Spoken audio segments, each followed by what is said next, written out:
¿Qué tal, amigas, amigos? Soy Gerardo Kleinburg y les doy la bienvenida a nuestra charla semanal, a nuestro Hablemos de Ópera en Casa. Hoy abordaremos un tema, en mi opinión, particularmente atractivo, que es el Fidelio, la única ópera de Ludwig van Beethoven. Pero antes de ello, varias cosas. En primera instancia, agradecer, como acostumbramos, a las instituciones que de una manera u otra se suman, difunden nuestras charlas. La Secretaría de Cultura Federal, el Instituto Nacional de Bellas Artes, el Auditorio Nacional, Ópera Latinoamérica, el Teatro Julio Mario Santo Domingo en Bogotá, la Ópera de Los Ángeles, el Canal 22 de México, el Conjunto Santander de Artes Escénicas de la Universidad de Guadalajara, el Fórum Cultural Guanajuato, el Instituto Sinaloense de Cultura, Pro Ópera C, el Festival de Santa Lucía, Nuevo León, la Secretaría de Cultura de Coahuila, el Instituto Municipal de Cultura y Educación de Torreón, el Instituto Sonorense de Cultura, el Festival Alfonso Ortiz Tirado, la Mahler Foundation. Nuestro teléfono, nuestro WhatsApp, 55 43 47 02 83. Nuestras redes sociales, esta página de Facebook, Hablemos de Ópera, nuestra página de Instagram, @hablemos_de_ópera, nuestra cuenta de Twitter, Kleinburg, nuestro correo electrónico, hablemosdeopera1@gmail.com. Antes de empezar, nuestro canal de YouTube, perdón, al cual subiremos esta charla apenas la terminemos, nuestro canal de YouTube, Hablemos de Ópera también. Antes de empezar, un anuncio, hemos hecho un ajuste en nuestras fechas del curso Chopin, que debería de arrancar mañana, por lo tanto, hay una semana más para inscribirse, casi una semana más para inscribirse. Arrancaremos el próximo lunes. Chopin, un corazón polaco. Un curso de estos privados, en línea, pagados, que hacemos regularmente y que nos permiten hacer sustentable estas charlas, conferencias, diálogos, que llevan ya más de 200 emisiones abiertas, gratuitas al público, en un esfuerzo que sinceramente nos parece uno de los más serios y sostenidos que se hacen en relación con la divulgación y la enseñanza de la ópera. Nuestro curso, entonces, Chopin, un corazón polaco, curso en línea, que arrancará el próximo lunes 5 de septiembre. Las fechas son 5, 7 y 12 de septiembre, de las 7 a las 9 de la noche.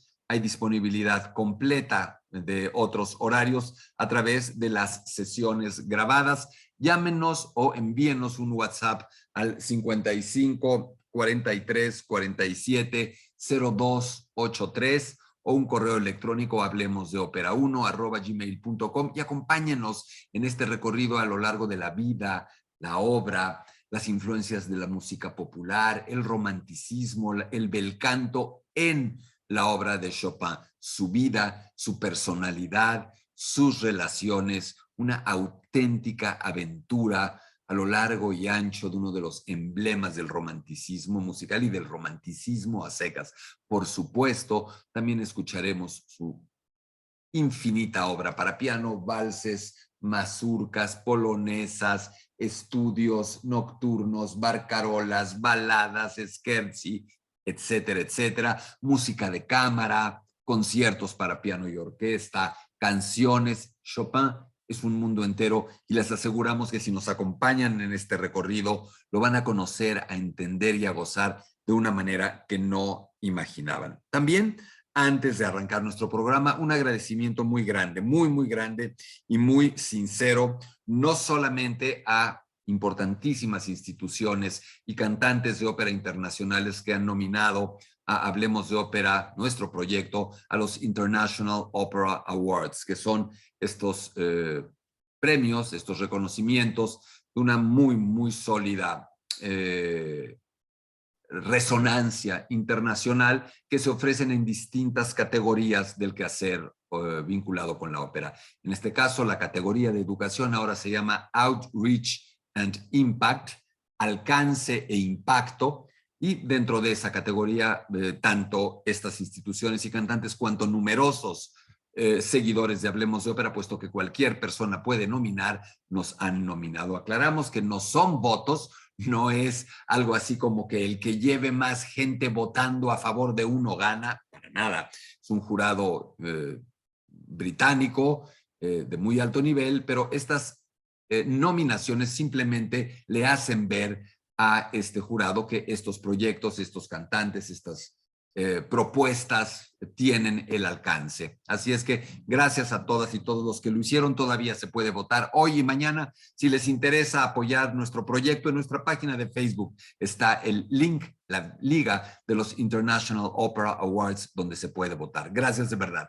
El simple hecho de sabernos apoyados, nominados por tantas personas, por tantas personalidades y por tan importantes instituciones como el Teatro Real de Madrid, como Ópera Latinoamérica, como la Ópera de Bellas Artes, como el Teatro Julio Mario Santo Domingo en Bogotá, como muchas otras instituciones y cantantes, decía yo, nos hacen sentir ya plenamente contentos, satisfechos, orgullosos, animados. Así es que dicho todo esto, nos arrancamos con el Fidelio de Beethoven, idealismo o autobiografía.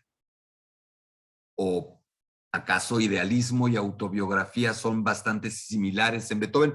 Platiquemos un poco acerca de esta ópera, que para muchos es una ópera problema. Si alguien me preguntara, ¿tú pondrías a Fidelio entre tus óperas favoritas? No. ¿Pondrías a Fidelio entre las mejores óperas de la historia? Definitivamente no. ¿Te gusta Fidelio? Sí. ¿Te parece una obra maravillosa, conmovedora? Absolutamente. ¿Te parece una obra que hay que conocer, que hay que ver sin lugar a dudas? ¿Te parece que es una obra que nos deja ver a Beethoven? Eso sí, muy probablemente como ninguna otra. Es un mundo lo que podríamos decir sobre este título y sobre su autor, pero tratemos de acotarlo a unos 30, 40 minutos como acostumbramos en estas charlas. De entrada, habría que decir que Beethoven, el autor de esta obra, sí, por supuesto, es uno de los compositores más famosos de todos los tiempos, indudablemente, pero claramente en el imaginario colectivo y en la propia literatura musical, estética, artística, ocupa un lugar que va más allá de simplemente estar en el podio de los mejores compositores de la llamada música clásica o de concierto. Beethoven es más que un compositor porque representa un cúmulo de cosas que van más allá de su música o que está presente siempre en su música, pero que no es o no son elementos musicales. Por supuesto que con muchas de estas figuras tan públicas, con vidas tan impresionantes como las de muchos compositores, estas nociones pueden aparecer. Mozart, el niño genio, es una asociación inevitable, o el superdotado. Bach, el hombre que, el pilar germano del barroco, dedicado fundamentalmente al culto religioso a través de la música, es una noción que nos queda. Shostakovich enfrentado al poder totalitario de Stalin. Schubert y su fragilidad. Pero Beethoven es muchísimas cosas más. Beethoven es el tormento humano hecho música. Beethoven es el genio terrible, el genio salvaje, incendiario, enojado, iracundo por antonomasia. Beethoven es el romanticismo. Yo no sé si Beethoven sea un compositor romántico o no sea un compositor romántico. Podríamos discutir horas sobre eso. Pero sí puedo decir que Beethoven, Ludwig van Beethoven, el individuo, es un ser, si no romántico, al menos de un prerromántico clarísimo, un antecedente, un antecesor inevitable, incuestionable del movimiento romántico. Es también un individuo que a través de su música, es el primer individuo que quiso decir algo, toda una serie de cosas, de ideas, de idearios, de posturas ante muchos, desde muchos ámbitos del quehacer humano a través de la música. Hoy parece que uno puede entender más fácilmente que la música lleve un mensaje, lleve una ideología. Pero antes de Beethoven esto no sucedía así. Beethoven inventa el hecho de que un compositor quiera decir con su música algo más que música, una posición política, una posición sociológica, un ideario entero que está presente en su música. Pero hay algo más. Beethoven es el primer compositor, acaso, que intenta hablar de sí mismo en su música. Mozart, Bach, Händel, Haydn, Vivaldi, Monteverdi, y nos ponemos a citar 30 nombres de compositores anteriores a un Beethoven. Quieren hacer música, música que a veces es utilitaria, que puede tener un propósito social, religioso, muy específico. Quieren hacerlo bien, quieren gustar, quieren no apartarse en la medida de lo posible de los cánones, de los estilos, pero Beethoven es también un hombre, el primero acaso con ese nivel musical, desde la música, que encuentra la idea, la noción de originalidad como algo atractivo, como algo que puede desear, buscar y manifestar. Esa originalidad automáticamente lo diferencia de los demás. Ese diferenciarlo de los demás lo separa, y ese separarlo potencialmente lo aísla. Beethoven es un compositor, un artista y un hombre terrible, severamente aislado de su contexto. Estamos hablando de Fidelio, porque Fidelio es un retrato entero de Beethoven. Entonces, no es una digresión sobre el autor, no es un preludio, un prolegómeno para entrar en materia. Estamos hablando de Fidelio y vamos a entender cómo todo esto aterriza, se puede ver, se puede escuchar, camina, está vivo dentro de esta ópera. A diferencia de una sinfonía, Beethoven está en sus sinfonías, en sus cuartetos de cuerdas, en sus sonatas, en sus diferentes conciertos para distintos instrumentos, piano, violín, orquesta, en su oratorio Cristo en el Monte de los Olivos, en muchísimas obras. Está presente de una u otra manera. Puede uno elaborando, entenderlo, saberlo, pero en Fidelio está en el escenario, hecho personaje, hecho personajes, sus ideas, sus amores, sus frustraciones, sus ideales, su miseria, su aislamiento. Todo Beethoven está en esa ópera. Eso es lo que la hace diferente. Eso es lo que la hace tan atractiva. Es una obra que le permite a Beethoven desnudarse ante nosotros. Y sí, tiene formato operístico, aunque juzgada stricto sensu, bajo los parámetros, estándares, cánones operísticos, podemos encontrar muchas limitaciones o muchos puntos débiles. Ahora bien, ¿qué más podemos hablar de Beethoven antes de empezar a arrancar con el tema de Fidelio? Primero que se trata, ese es un punto muy importante para entender por qué de verdad esta obra expresa al individuo, que no es una obra impuesta, no se la encargan, no se la comisionan, no le dicen, a ver, Beethoven, esta es la ópera que vas a musicalizar y aquí está tanto dinero y ni preguntes, ábrela y averigua de qué se trata. No, si eso fuera así, no podríamos estar diciendo todo eso, pero no es así. Beethoven, de manera absolutamente libre, libérrima, desechando otro título, pero atendiendo una petición de que se haga una ópera, escoge una obra de teatro que se ha convertido en óperas y que será este Fidelio. Ergo, la elección del tema es un elemento contundente para que podamos afirmar que el verse reflejado en ella es un acto voluntario.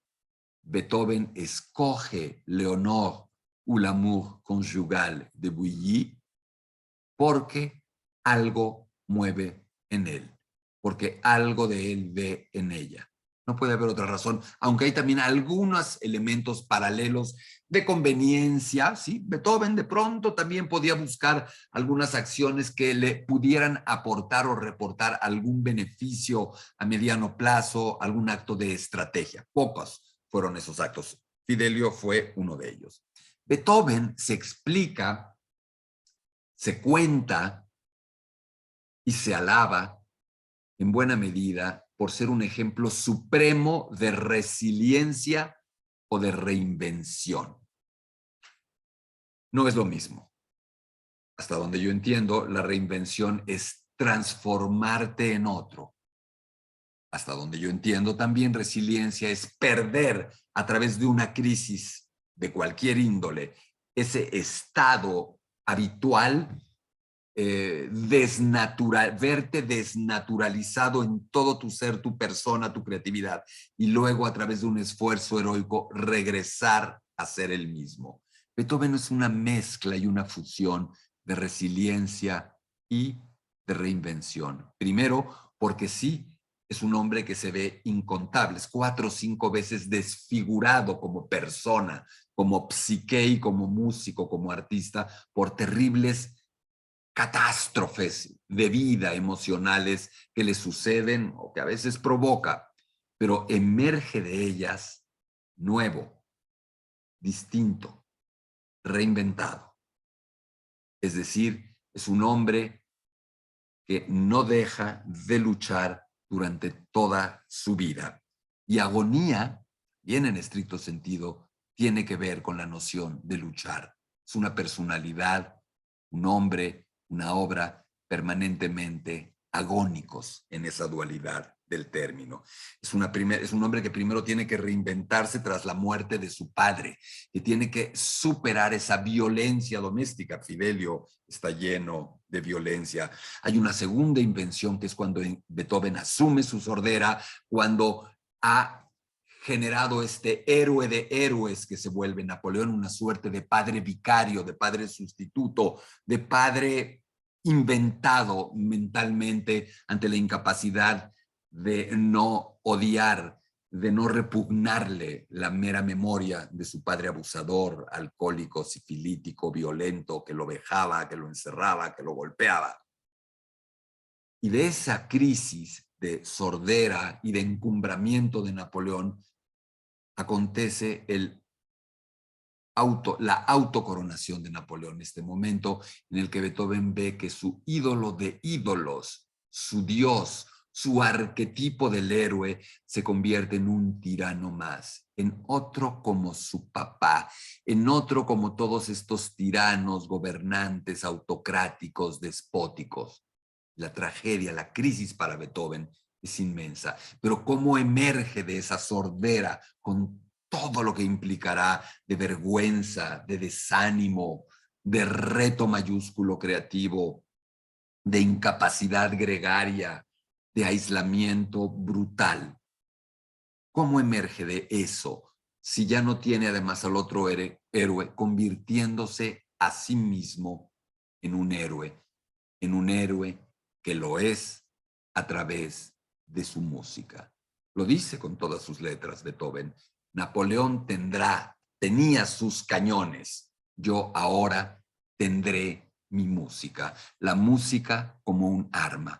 La música como un acto supremo y único de heroísmo para salir siempre de esas cenizas del dolor, de la pérdida, de la inseguridad, del desamor, del despecho, de la orfandad en el sentido más profundo, a punta de notas, a punta de música que cada vez, sobre todo durante ese periodo, exalta la transición de la oscuridad a la luz, de la miseria a la gloria, de la derrota a la exultante y heroica victoria, del abatimiento al heroísmo y el optimismo. Ese es el estilo heroico de Beethoven y eso estará también claramente presente en su Fidelio o el amor conyugal.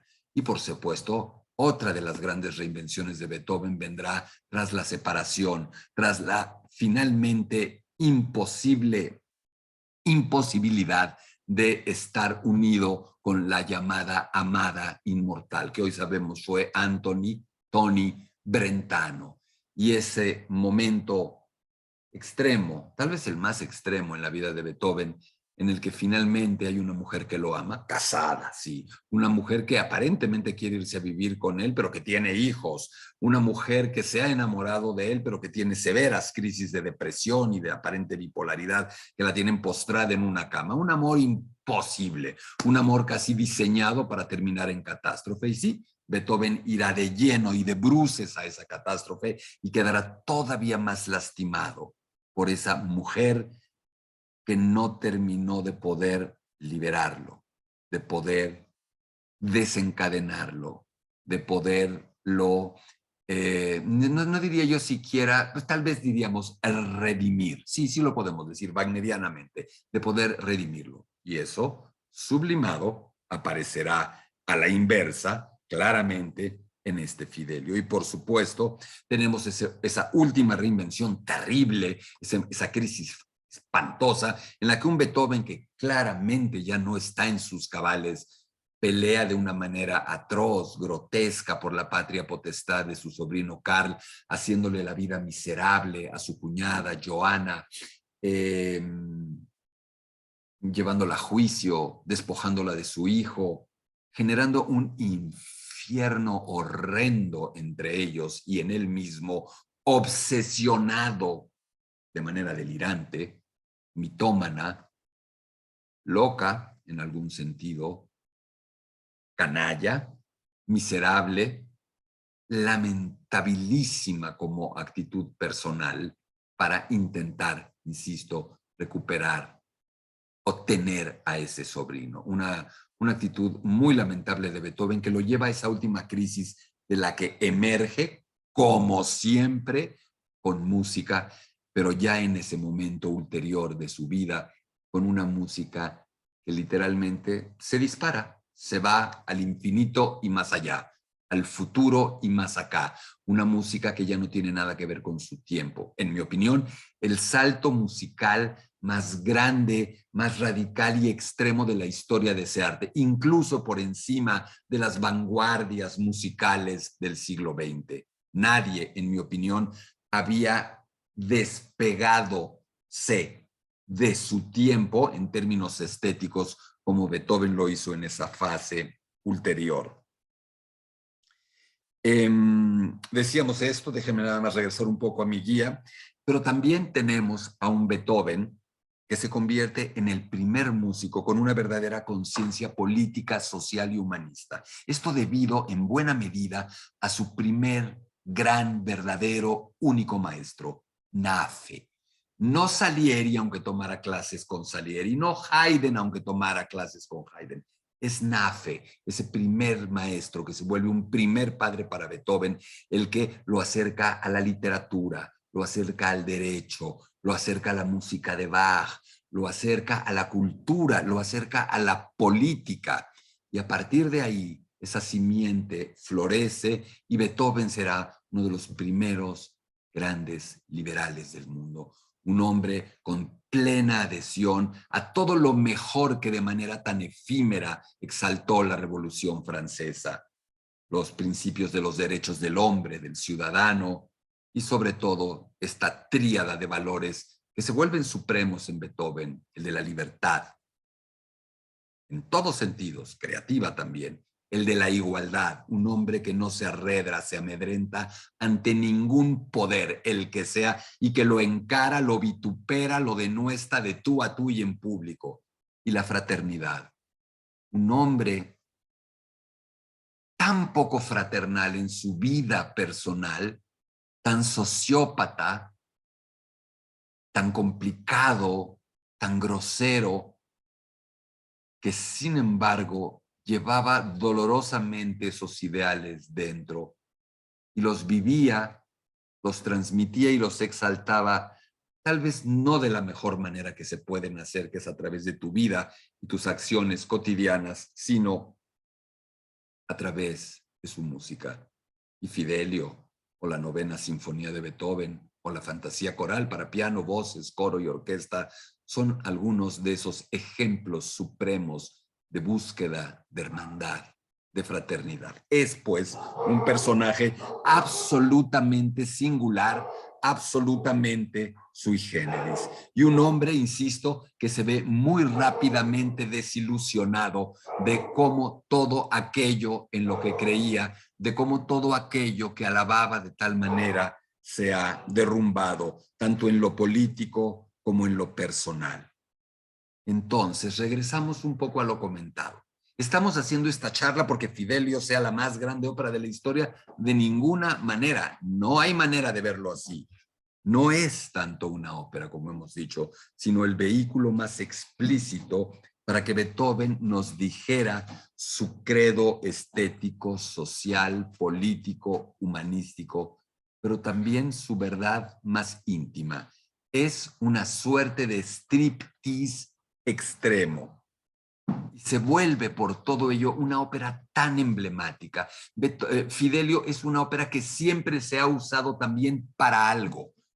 El Festival de Salzburgo, la cultura germana exalta a Fidelio tras la Segunda Guerra Mundial para mostrar que también hay bondades, para mostrar que no todo lo germano es esa salvajada que ha llevado al mundo casi a un apocalipsis. Y Fidelio funciona como eso. Toscanini usa Fidelio como una de sus banderas y de sus escudos y de sus espadas contra el fascismo, contra el nazismo, contra todos esos totalitarismos que enfrenta. Otto Klemperer, al instalarse ya después de la guerra en Nueva York, hace varias veces con elencos numerosamente judíos, Fidelio también como una muestra de un acto político.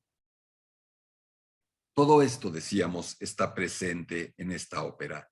Todos estos aislamientos, el artístico, el familiar, el político, el emocional, la desastrosa relación con el poder, la sordera, todo esto está presente en esta obra, que no estamos contando, no estamos desmenuzando, eso lo hacemos en nuestros cursos, en nuestras conferencias en línea. Esto es simplemente una aproximación general. Pero lo que también no deja de ser fantástico es el rol que le asigna a la mujer, que en esta ópera es la heroína, es la liberadora, es la que rescata. A ver, un hombre, Florestan, es prisionero, está secluido del mundo por sus ideas. Beethoven está amarrado, prisionero en esa soledad, incomunicado. Beethoven, oscuridad absoluta. Beethoven encerrado en ese sótano al que su padre en el que su padre lo encerraba en las madrugadas y en el que lo golpeaba para que tocara y estudiara como él quería. Y el propio Florestan, que dice en algún momento qué oscuridad terrible, qué silencio aterrador cuando se está quedando sordo y sabe que se va a quedar sordo. Más claro que decir eso, qué silencio aterrador. Beethoven escribiendo eso, si alguien puede tener una duda de que esto es una obra autobiográfica, realmente no está mostrando muchas luces al respecto. Y este hombre encerrado ahí en estas características, que espera que una mujer vaya a salvarlo, como Beethoven su vida entera. Y lo comentamos hace un rato, hasta cierto punto cree que eso se está dando con su llamada amada inmortal y finalmente no sucederá, pero no así en Fidelio, donde su fantasía se cumple y su mujer, la mujer, una mujer, en este caso Leonora, disfrazada de hombre, baja y a punta de pistola y de valor, una mujer nueva, empoderada, una primera bandera del feminismo operístico, lo libera, le quita esas cadenas y lo lleva a la luz. Es la madre de todas las fantasías de Beethoven.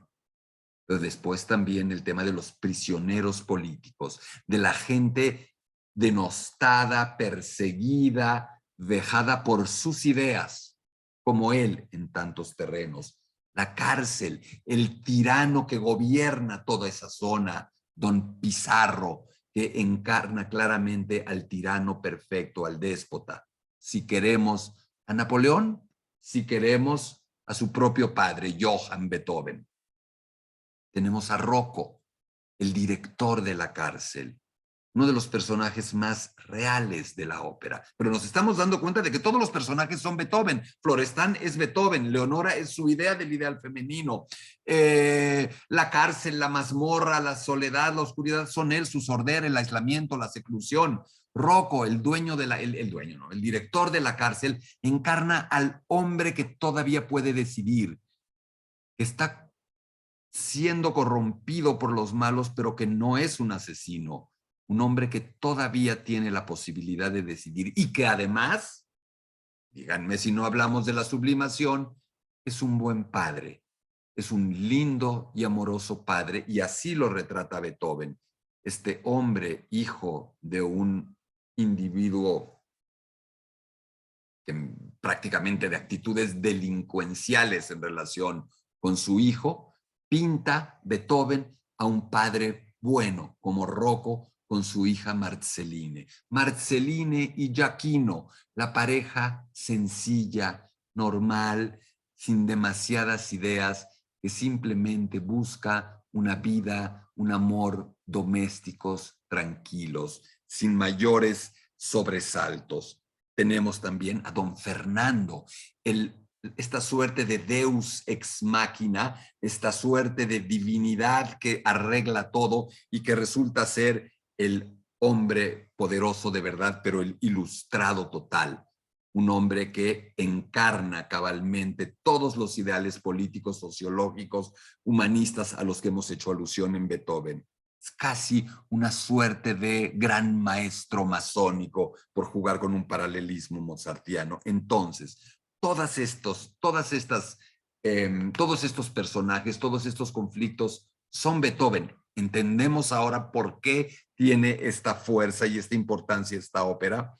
Esta ópera que nace aproximadamente en 1802, 1803, cuando Emanuel Schikaneder, el hombre, actor, cantante aficionado, empresario teatral, que fue el gran amigo de Mozart, su compañero masón, el director del Theater an der Wien y el hombre que le comisiona y que es coautor del libreto de la celebérrima flauta mágica final de Beethoven. Schikaneder, como a Mozart, le ofrece una comisión y hasta hospedaje a Beethoven, como se lo hizo a Mozart.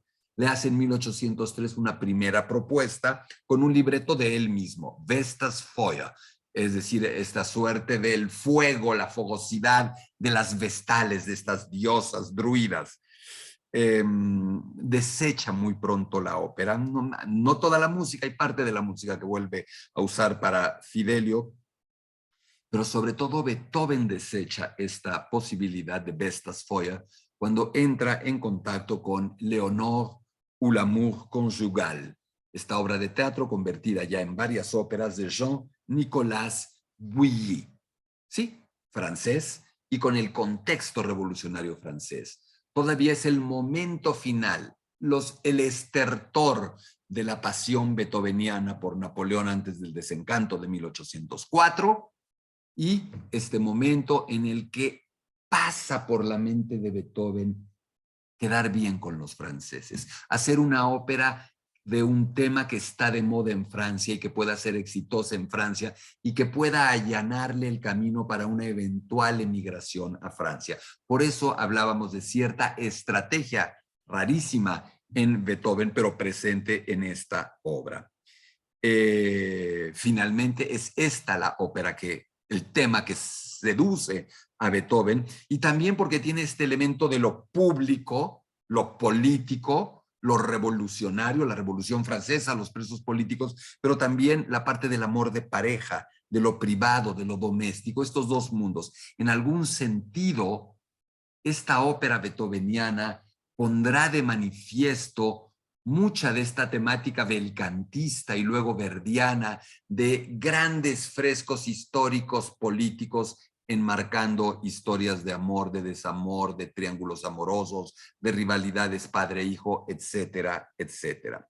Schikaneder, el empresario, actor, teatrero, amigo de Mozart en su momento, le pide a Joseph Sonnleithner que traduzca la ópera francesa de Bouilly al alemán.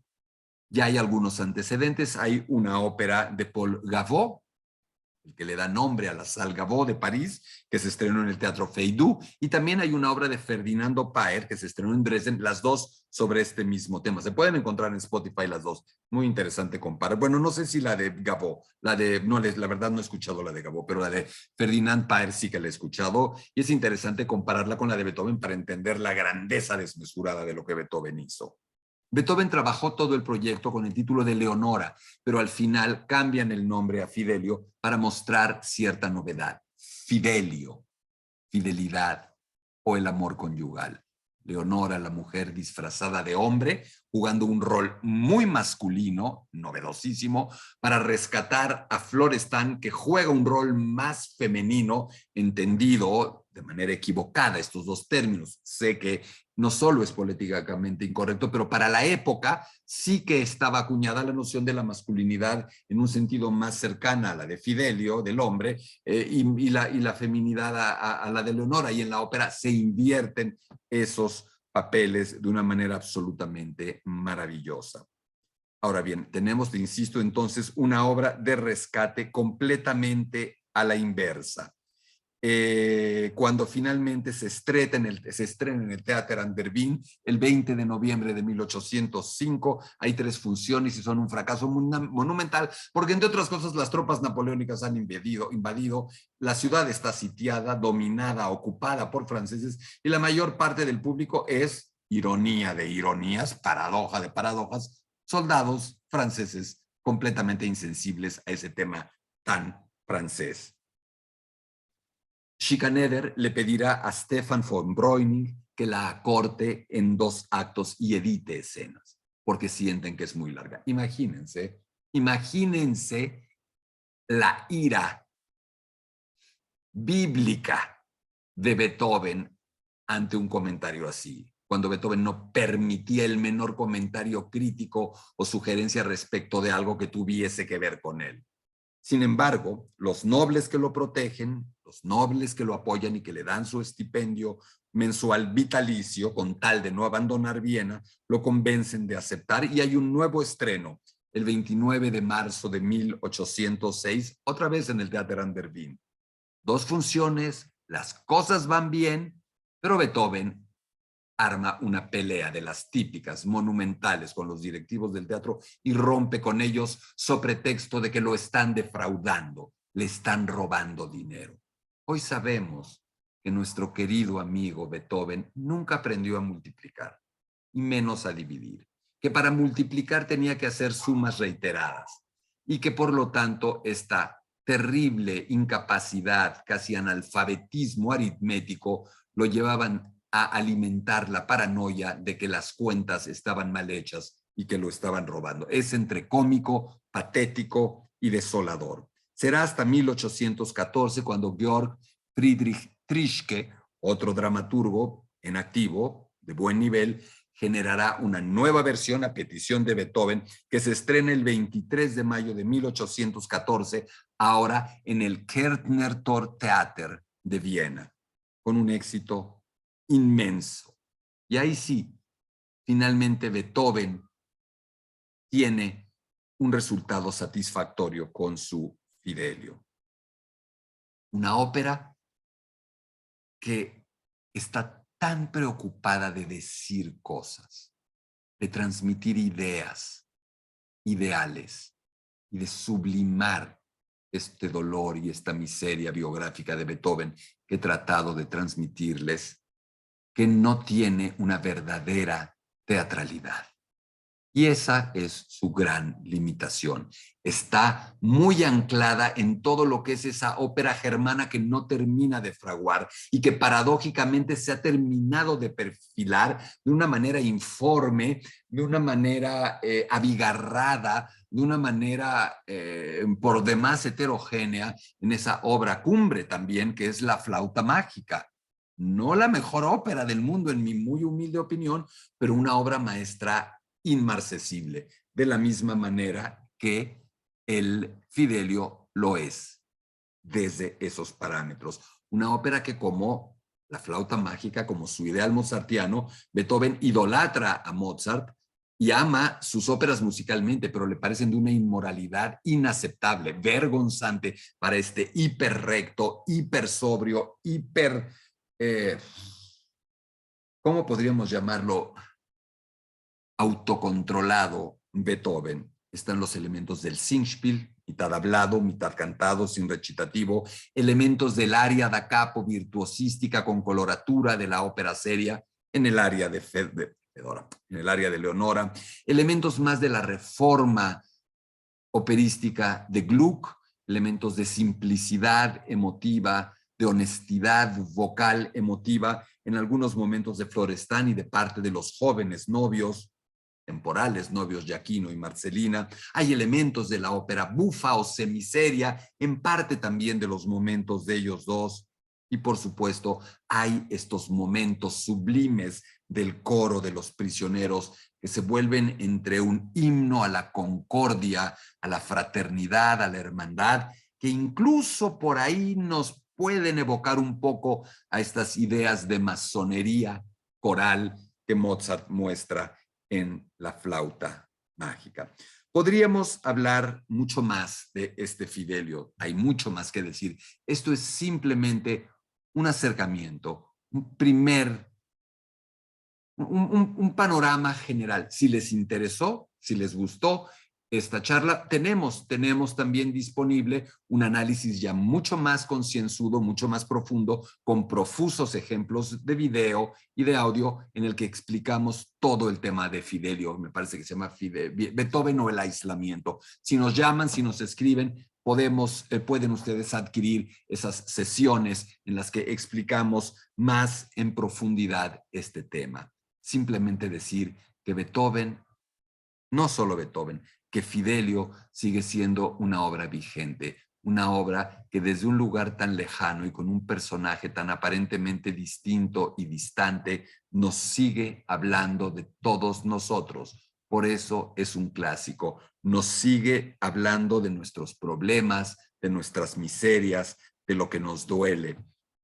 Es una obra en la que su autor, este hombre tan aislado, se vincula a través de ella con todos nosotros, en que este hombre que se queda sordo parece ayudarnos a escuchar todo aquello que quería decirnos.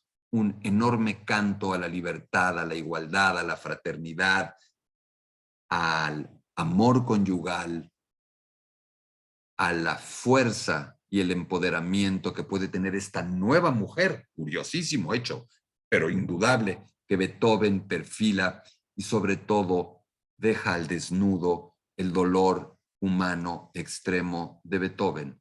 Y el dolor humano de cualquiera, en mi opinión, es el dolor de todos.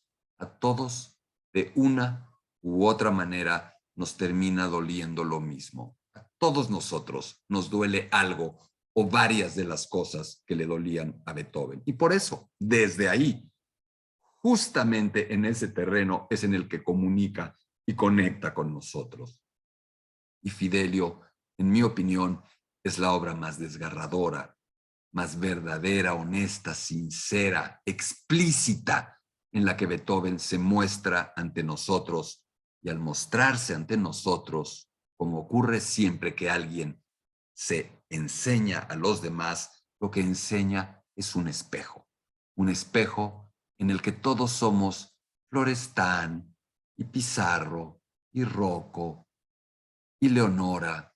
Somos todos ellos a nuestra manera, porque finalmente todos estamos inscritos también en una ópera, que es nuestra vida. Por eso creo que nos gusta tanto la ópera y por eso creo que conectamos de esa manera con este género. Hasta aquí nuestra charla del día de hoy. Nos despedimos, no sin antes invitarlos a que se inscriban a nuestro nuevo curso en línea, Chopin, un corazón polaco. 5, 7 y 12 de septiembre, de 7 a 9 de la noche, 1,650 pesos por computadora, por dispositivo. Tenemos total flexibilidad de horario a través de las sesiones grabadas, la vida, la obra de Chopin, su música para piano, su música orquestal, sus canciones, su romanticismo, sus relaciones, su personalidad, sus cartas, contados de esta manera como acostumbramos platicar estas historias. Y créanme también que la vida de Chopin es la vida de otro gran romántico que también nos habla desde un lugar que todos sabemos entender y todos sabemos escuchar. Chopin, un corazón polaco. Escríbanos, envíenos un WhatsApp al 55 43 47 02 83 o bien un correo electrónico a hablemosdeopera1@gmail.com. Este es parte de nuestro apartado Hablemos de Música, no es Hablemos de Óperas, Chopin no escribió óperas, o bien envíenos un mensaje directo a través de Messenger por Facebook a la página a la que se están conectando en este momento. Hablemos de Ópera. Soy Gerardo Kleinburg, les doy las gracias, nos vemos en la próxima. Hasta pronto.